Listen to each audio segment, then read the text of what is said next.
All right, YouTube, we are reacting on 5 most disturbing cases of real found footage about chilling scares on YouTube. On January 8th, Let's see what this 2005, is. a See man what named this shit's Martin about. discovered a mysterious package in his mailbox. Confused, he brought it inside and opened it up. Inside the package was a single item, a videotape with no label or note to explain its contents. Curious to see what was on it, he put it in his camcorder and pressed play, and the footage he found on it was shocking to say the least. It contained a nearly hour-long video of a man describing the violent things he was about to do, how he was going to lure his victims, and the makeshift devices he was going to use. I'm not trained in torture methods, which is what I'm gonna have to make do. I got my drill here. The reason why it's got this padding on it is just to try to silence torture it, methods.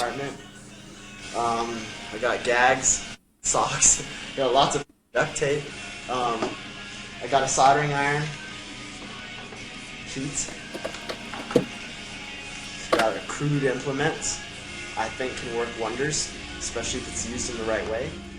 However, while the content itself was extremely grim, what disturbed Martin more was the fact that he personally knew the person on screen. This wasn't the manifesto of a serial killer planning to take innocent lives. Instead, it was the final message of Martin's close friend, Ricky Rodriguez, a man who was tormented by a cult from the moment he was born. You know what? Good night. He eventually managed to escape the cult and was now planning to take revenge on the people who did unspeakable things to him for all those years. He recorded this hour-long video and mailed it to his few friends and family so they would find it and have all the answers about what he was about to do and why. I am making this video, well, for many reasons, I guess. I suppose the main reason is that I want there to be some record of... This video's about this nigga killing somebody, bro. I swear to God, bro.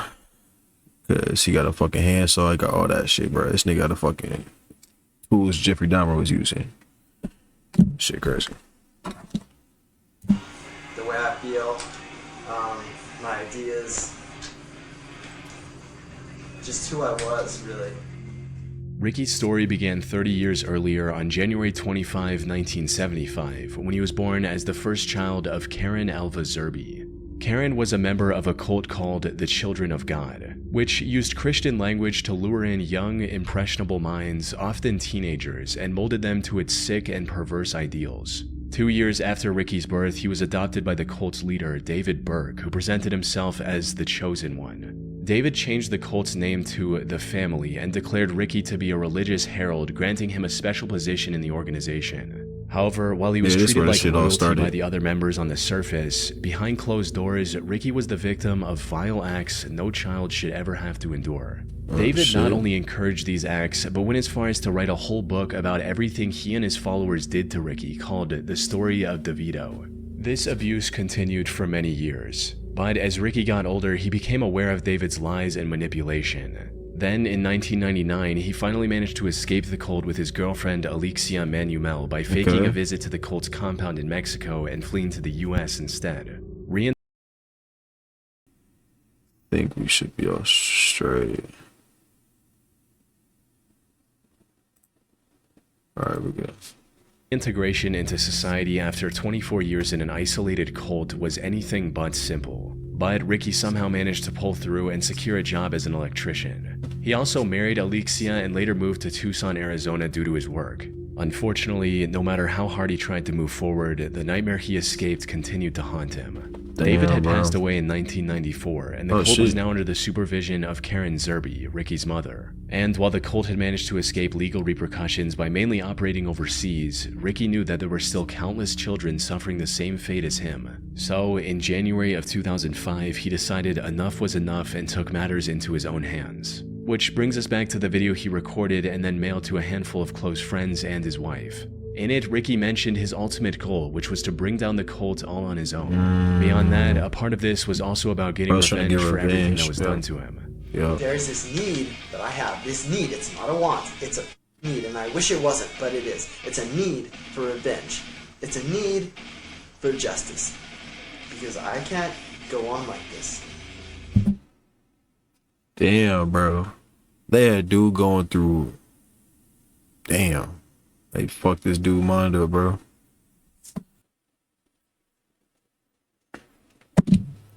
Alright, Chip. Alright, let's get back to it. In this video, he also laid out his plan for accomplishing this goal. He'd apparently gotten in contact with his previous nanny, Angela Smith, who was among the group that tormented him during his time in the cult. He was going to invite her over for dinner at his apartment in Tucson and make her tell everything she knew about the other members' whereabouts by any means necessary. And that's exactly what he did. Oh shit. On January 8th, after mailing copies of his recording, he invited Angela into his home and proceeded with the plan. It's unclear what information he managed to extract from her before taking her life. He then got into his car and drove to Blythe, California. There, he rented a motel and called his wife to tell her about what he had done and what he was going to do next. However, despite the meticulous planning, Ricky ultimately couldn't follow through with the rest of his plan. On the morning of January 9th, authorities found his car in a parking lot just a few miles from the hotel he was staying at. Ricky was found inside the car as well, where he had taken his own life. And while this was tragic news for his loved ones, it was hardly surprising for his wife.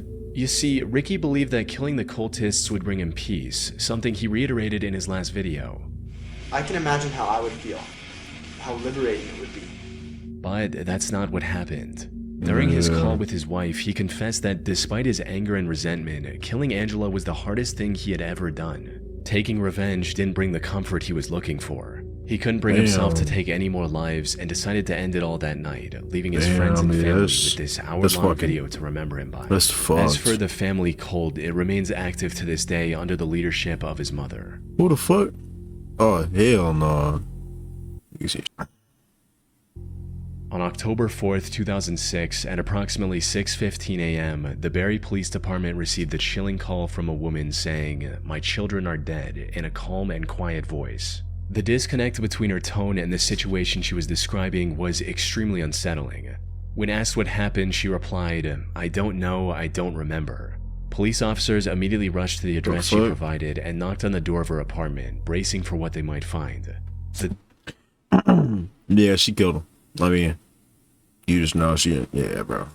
So she was perms or something. I don't know. The door opened and they were greeted by 31-year-old Frances Elaine Campione. When the officers asked her about the children she mentioned on her call, she replied in the same disturbingly calm voice, stating, "Yes, they're dead. They're on my bed." As the officers entered the master bedroom, he saw the remains of two little girls, 3-year-old Serena and 19-month-old Sophia, lying on the bed. Both were dressed in clean clothes and were also wearing necklaces and earrings. However, their skin was starting to turn blue, suggesting they might have been deceased for quite some time. One of the officers also noticed a small bruise on Sophia's forehead, and that was it. There was nothing else in the room that could have explained their deaths. But as the investigators looked through Elaine's apartment, they found a camcorder with footage that explained everything. The recording started on a wholesome note, showing Elaine surprising Serena with a new bike on her 3rd birthday on August 8th. Hi Serena, it's August 8th, 2006. Happy birthday to you. So you're always born, chat. Happy birthday to you. Happy birthday, Serena. Happy birthday to you. Serena's 3 today. Yay! Shall we go to the living room and see if you got any birthday presents from the birthday fairies?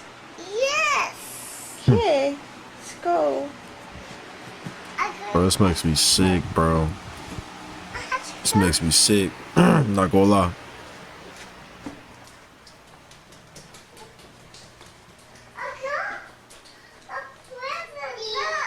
What is it? It's a bike! The next video also showed Elaine and her 2 daughters just hanging around and having fun.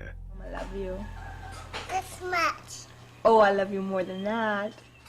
So far, everything looked quite normal. Don't say. However, the 3rd recording, dated October 2nd, was when things started to get weird.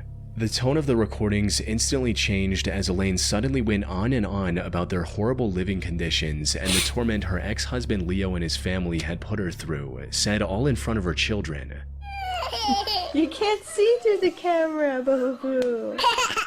Yes, this is a deplorable, horrible, messy, filthy apartment that supposedly my 2 children and I live in, and it's just a horrible, horrible mess. Yeah. Being sarcastic. I think Diego Campione is totally in the wrong, and I hope he burns in hell for all his sins. The same as Leonardo. All I wanted to do was take care of my 2 little girls and live happily ever after the 3 years of physical, emotional, and mental abuse that I endured tremendously by Leonardo Campione, and then the past year from Anna and Diego Campione, the mental and emotional abuse, which wouldn't stop, and I had CAS keep bringing these 2 people into my life over and over again when I kept telling them the amount of mental and emotional abuse it was causing my 3-year-old daughter Serena and I and Sophia. It was horrible and uncalled for. And I want justice to my family for what they have all done to It's us. all in front of the I cried out kids. for help. They should have. Leo was apparently extremely abusive, both physically and mentally. He prevented her from contacting her parents, and at one point even kicked her in her stomach while she was pregnant. Oh, This shit. resulted in Leo getting charged with domestic violence, and the 2 getting divorced. Yeah, lock that However, nigga at up. the time of this recording, Leo was starting to turn things around, and was engaged in a legal battle with Elaine over the custody of their daughters. This took an immense toll on Elaine's mental health. She was already quite unstable and had been to the psych ward twice in the past couple of years. But according to her mother, the custody battle caused her to lose it completely and develop severe paranoia. She became worried that Leo would one day show up and forcibly take her daughters away.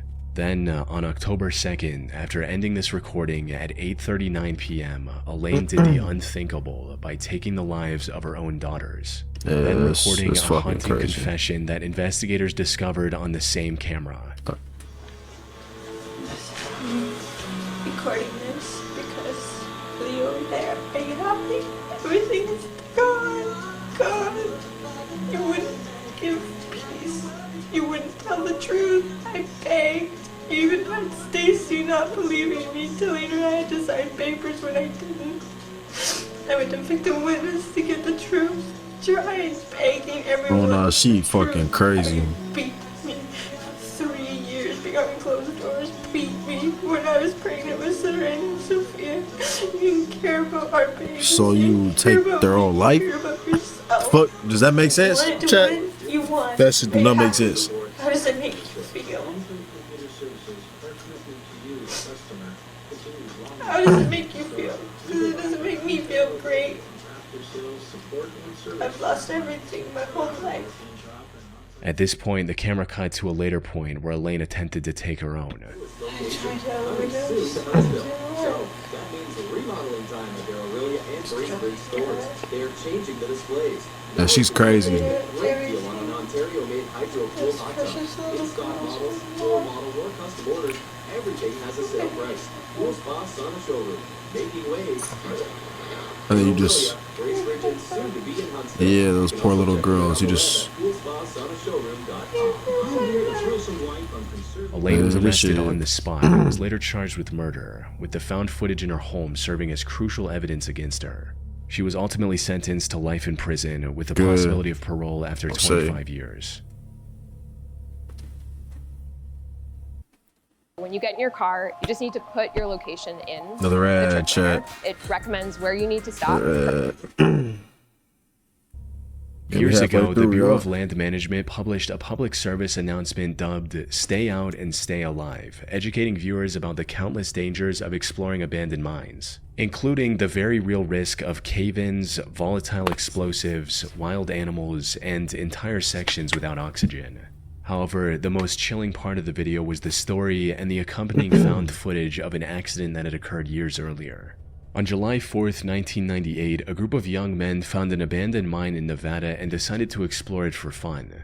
Though, surprisingly, the boys seemed acutely aware of the mistake they were making right from the start. As you see Briz pointing out, stay alive. It's a good point, but we're not too smart, so we're gonna I'm go gonna say. anyway. This is an Yo, unsafe bro, these mine, guys, bro. danger. Yet the allure of exploring a place untouched for decades was too tempting for them to ignore. However, the deeper they went into the mine, the more dangerous it became, with the boys walking over sketchy wooden bridges to continue their journey. They even found signs of the mine caving in, but chose to ignore those signs just to venture deeper. If you look at all this, there's lots of rocks and stuff that have fallen from the ceiling, which indicates that probably a good idea to be walking this way. And, well, they've already fallen, so they're not going to fall again. Well, there's more to fall still. An important thing to keep in mind is that these weren't professionals with prior experience of These just safely fucking normal exploring kids, abandoned or mines. whoever the fuck This they was are. just a group of boys looking to do something cool and film the adventure. They could have easily some plunged to clout. their deaths down a 1,000-foot mine shaft or gotten lost in the miles-long maze of tunnels, which started looking more and more likely as time went on. Yeah, we got to remember where we're... Okay, we got out here. Who painted these X's and stuff? Grant. What do they mean? Get in. Okay, they're all got an X on them. We can go this way. They're pretty deep though. They got a few people. Shit, I feel pretty comfortable with a few people around me. Where'd that go? Goes down. Along there. I'll be in there 8 people deep. I'll be there one of the bravest motherfuckers you'll meet. Hard if you slip and fell, you could catch yourself before you actually fell down there. Not if panic set in and you scream like a little girl. Toxic gases and radioactive elements could have also caused serious health issues down the line, if not immediately. Fortunately, they somehow managed to avoid all of these dangers and make their way fairly deep into the mine. But then they came across something that could have ended all of their lives in one fell swoop. Got them pipes. Oh, wow. We have to climb that? Yeah, don't everybody keep up. I got You're gonna be the lucky one to fall. This is going to What is America's it? Funniest when somebody falls. That's a good idea. They're climbing over. Don't touch the ropes. While crossing a sketchy section of the mine, one of the boys noticed a rope dangling down from one of the wooden beams and immediately became curious about whatever was down there. It's down to the main shaft. Wow, so we're climbing down this rope. Yeah. How far down? How are we getting out of it? Climbing up it. I see. They had little rope climbing experience between them. However, they didn't let that stop them from accomplishing their desires. Oh A guy no. named Adam decided to be the first one to descend, fuck? resulting in this. How far down does it go? All the way down to that ladder. See where it's going down? We're Like a good 30 feet. Where am I going to hook this I'll go camera? first. I am. About 300 feet. You don't like to break up. He's just sending it, bro. Yeah, y'all know about that. I ain't gonna lie. Yeah. I like this. Is it off now? No, it's not. How am I going to get this thing down there? Yeah, but how am I going to get back up? I don't have... Take good. Give you my belt. Strap on. Adam! Oh! Adam! Hello? Adam! Yes. Oh shit. Oh, God. Oh, God. Somebody help. Adam! The rope Adam chose to trust was completely worn and gave way shortly after Like, putting his bro, weight on it. how This far caused you- him to plunge 65 feet down a dark mine shaft Oh and lose my consciousness. Luckily, none of the damage he took on his way down was immediately lethal. He Okay. was still breathing. His friends were able to find an exit and contact the authorities, who eventually Yeah. rescued Adam after an hours-long rescue mission. Ultimately, them escaping the mine without any casualties That's good. was Okay. nothing short of a That's crazy. miracle. The Yes. mine shaft could have easily been over 100 feet deep, or Adam could have just as easily hit his head on the surrounding wall. Both of these Yeah. scenarios would have resulted in his death. What's even worse is that the whole group could have gotten stranded in the shaft if the rope broke when the last person was going down. With no way to contact the outside world, the group would have likely died of starvation. Holy shit, I didn't Fortunately, think about they were that. able to walk away from this terrifying experience with just a few broken bones along with cuts and scratches. Probably definitely didn't think about doing that shit again. Shit. See what this last one was about. On the 25th of February 2022, the Perea Fuel Company hired maintenance workers to reopen one of the underwater February, pipes my connecting birth their month. oil unloading dock and refinery. The operation team included 5 men: Christopher, Kazim, Yusuf, Rishi, and Faisal. Okay. They were going to use a pressurized habitat to inspect the pipe and make any necessary repairs. However, shortly after entering this habitat, all 5 men disappeared from the worksite, leaving those on the surface to wonder what could have happened. It wasn't until rescuers found footage from a GoPro mounted to one of the divers' suits that the full truth came to light. The footage showed the men struggling to open the valve keeping the pipe shut, prompting Kazim to go get a wrench. He returned to the habitat and handed the wrench over to his co-workers. But then, a few seconds later, this happened.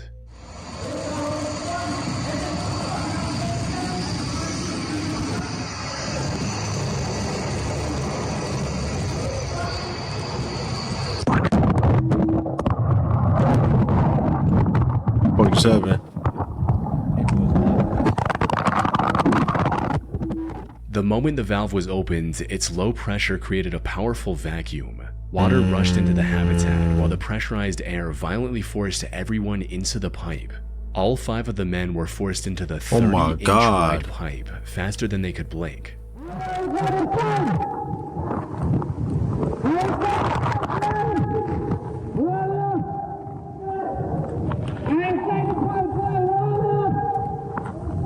After tumbling through the metal pipe at violent speeds for 1.5 minutes, they came to a stop at a section containing a small air pocket, just enough to keep them alive, allowing them a brief moment to find their bearings and assess the gravity of their situation.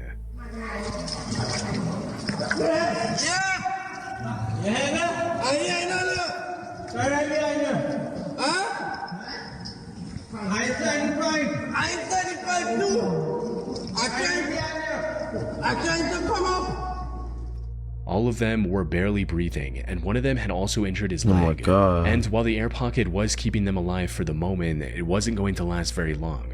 So, with no other option, the 2 men at the front, Christopher and Faisal, started moving forward in hopes of reaching the pipe's end and getting help for the other 3. But after making their way through several flooded sections, Faisal lost hope and refused to go any further. This left Christopher to continue alone, and ultimately reach the end of the pipe, where he was eventually pulled out by rescuers. Oh shit. Unfortunately, the same did not happen for his 4 co-workers. Oh my gosh. Days passed, and the rescue efforts were slim to none, eventually leaving the other 4 to die in that cramped metal tube. The company's CEO later defended this decision, stating that a rescue mission would have only endangered more lives. Oh my gosh. The incident sparked widespread outrage and even forced the regional government to launch an inquiry into how such a disaster was allowed to happen in the first place. That's what I'm saying, they didn't even do none about it. As is the case with countless similar incidents, nothing much came of it, despite the numerous hearings. The other 4 divers were left for dead. That said, the Trinidad government did announce a compensation of $1 million for each of their families, as well as Christopher, in April 2025. Damn, bro. On April 28, 2000, 22-year-old Russian diving instructor Yuri Lipsky decided to reach the depths of the Blue Hole in Dahab, Egypt. This was a risky plan from the get-go, since the Blue Hole is widely regarded as the deadliest diving site in the world, with as many as 200 fatalities in recent years. To make matters worse, before his dive, Yuri asked a local technical diver to accompany him on his journey. All of them rejected him, since the preparations for this risky of a dive took as long as a week. Yet Yuri wanted to go in just 2 days, no matter what.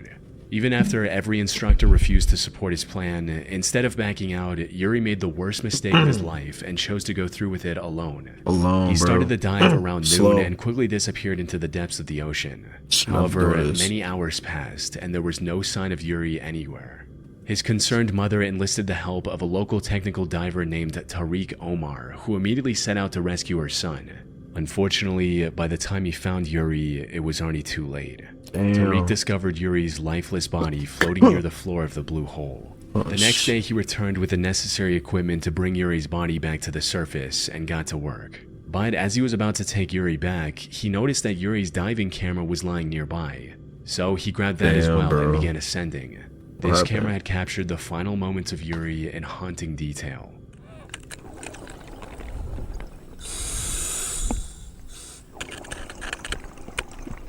Oh no, bro, I can't even imagine drowning, bro.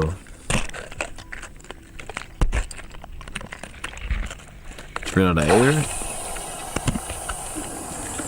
Oh my god, what's that? The dive started like any other, with Yuri swimming alongside many other divers. However, it wasn't long before everyone else faded from view as he started to descend deeper into the Blue Hole. And that's when all the worst possible things started happening in rapid succession. It started with him failing to keep his gas levels under check, resulting in him getting nitrogen poisoning and becoming extremely disoriented. By the time he realized his situation, he was already sinking like a rock. He started panicking and began inflating his buoyancy control device quickly to avoid sinking any further. Tragically, this backfired.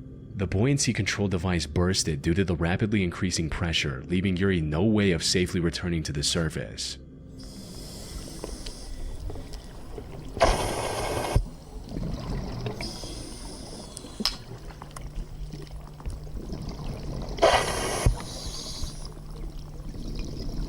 Bro, that is so fucked up. The increasing depth exacerbates the symptoms of nitrogen poisoning as well, and it wasn't long before his camera captured the horrific sounds of him struggling to breathe, ending with him sinking to the 377 feet or 115 meters deep sea floor and passing away.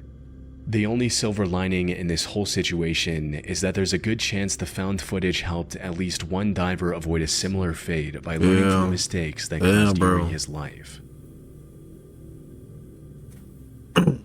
Damn, bro. That's W video chat. W video chat. All right, tap in, man. Leave a follow, subscribe, man. Enjoy.